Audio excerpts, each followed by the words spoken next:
Paul. Je m'appelle Paul Gogo. 4e épisode. Moi je suis arrivé complètement naïf en touriste à Donetsk un matin. J'étais vraiment un étudiant qui débarquait à Donetsk. Là j'ai assisté à des manifestations très violentes. Ils ont couru comme des chiens. Donc là on a compris quand même que la situation allait déraper, sérieusement déraper. 3, 2, 1.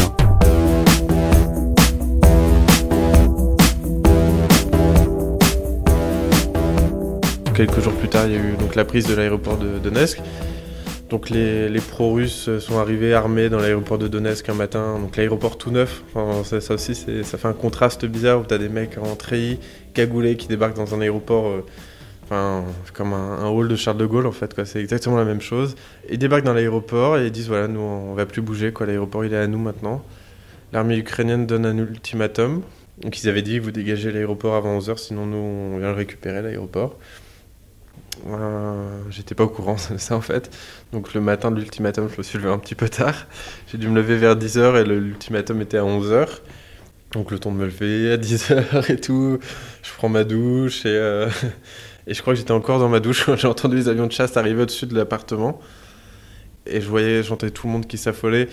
Donc je me suis dit, je vais sortir de la douche. On va pas mourir sous la douche, ce serait ballot quand même.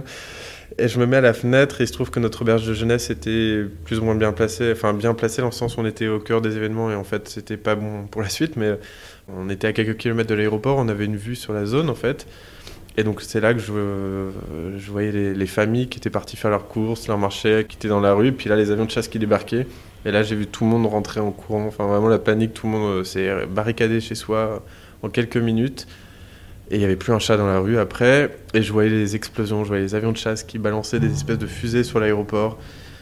Des tirs, enfin la fumée qui commençait à s'élever du truc. Et ça a duré pendant au moins 1 heure ou 2 comme ça. Et donc il y a un moment où je me suis dit que... c'est comme d'habitude, je pouvais pas rester là alors que ça se passait plus loin. Et donc j'ai eu l'idée un peu stupide avec du recul de vouloir me rendre sur place.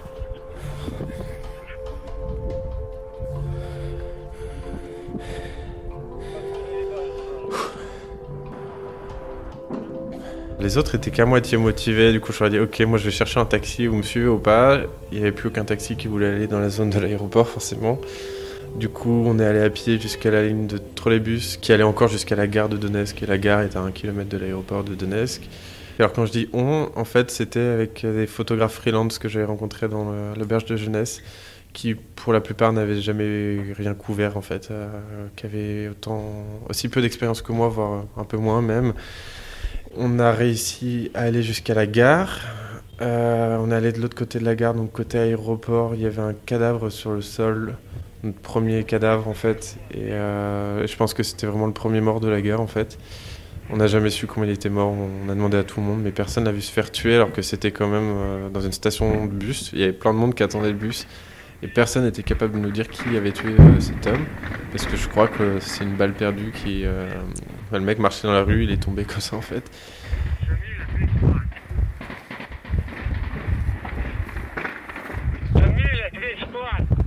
Et donc on a marché, 200 mètres en direction de l'aéroport.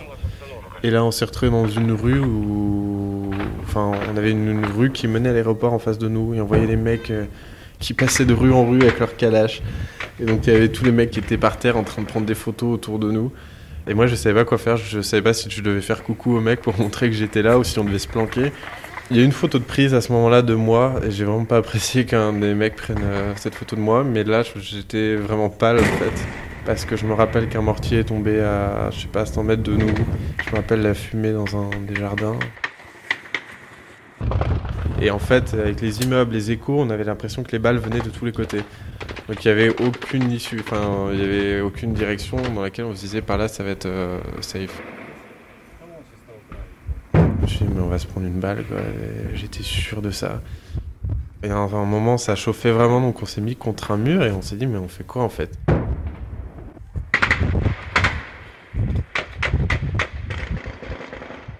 Et est-ce qu'on part en courant jusqu'à la gare au risque de passer pour des suspects, de se faire descendre en route, ou est-ce qu'on reste en attendant que les combats s'arrêtent ? Et en fait, il y avait une rumeur qui parcourait la gare depuis quelque temps, c'était que le mec qui s'était fait tuer à cause d'un hélicoptère de l'armée ukrainienne, et il y en avait plusieurs. qui est passé à très basse altitude et qui aurait descendu des civils en fait.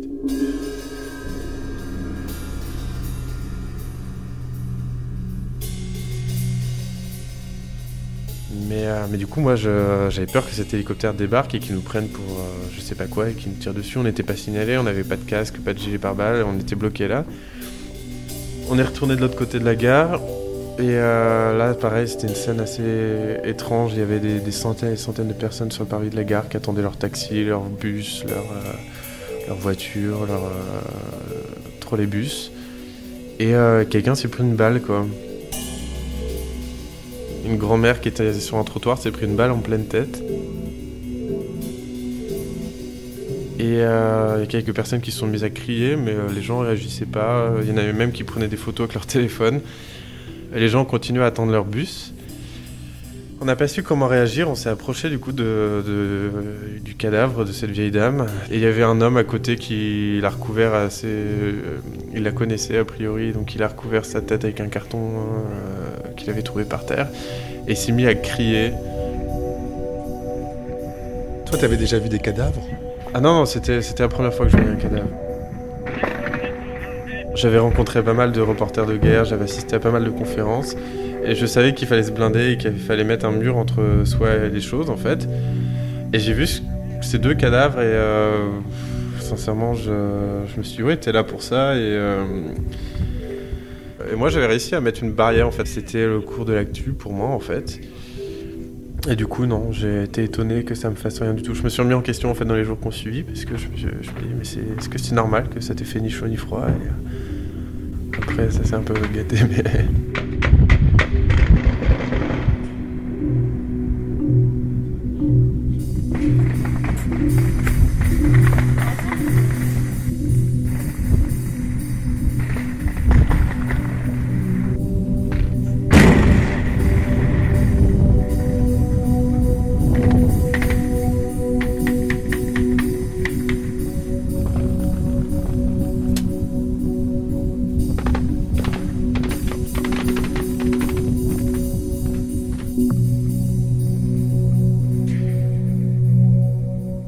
J'ai passé mes 2 mois à Donetsk, ça a dérapé, ça a tourné en guerre. Et là, après, au bout des 2 mois, je suis rentré en France parce que j'avais mon stage à Ouest France à faire à Rennes. Le stage à Ouest France, c'était 2 mois au service photo, donc c'était la tournée des festivals de l'Ouest pendant 2 mois. C'était super à faire, mais c'était tellement différent de ce que je venais de voir en fait que c'était super étrange. Et donc voilà, j'ai fait mes 2 mois de festival à Ouest France, à boire de la bière dans tous les festivals bretons, à me faire plaisir, à prendre toutes les photos d'artistes, dont certains que j'aimais bien. Et puis on est arrivé à la fin de l'été où là il a fallu faire un choix. Et moi j'ai expliqué à ma copine que je voulais retourner à Donetsk. Je venais de passer 2 mois là-bas, il m'était arrivé des choses incroyables et je voulais y retourner. Elle voulait aller vivre à Londres, moi je voulais retourner en Ukraine et on s'est mis d'accord pour se quitter, mais on n'avait pas envie de se quitter en fait. Et, je suis devenu très émotif en fait à partir de cette période-là. Et du coup je me suis retrouvé à Donetsk, sous les bombes. Et dans une situation très difficile à essayer de survivre à une rupture amoureuse sous les bombes en fait. Et à partir du moment où je subissais toutes les émotions que je ressentais, c'est devenu quand même assez compliqué de couvrir le conflit. Je m'en suis pas forcément rendu trop compte sur le coup, même s'il y a eu des moments très difficiles, mais plus tard quand même il y a eu des conséquences, quoi. Prochainement. À cette période-là, il y avait beaucoup de tirs d'artillerie. Le mois de novembre 2014 a été très dur à vivre parce que c'était un tir tous les 20 secondes en fait. Et vu que les vitres étaient pétées à chaque explosion, les vitres vibraient en fait.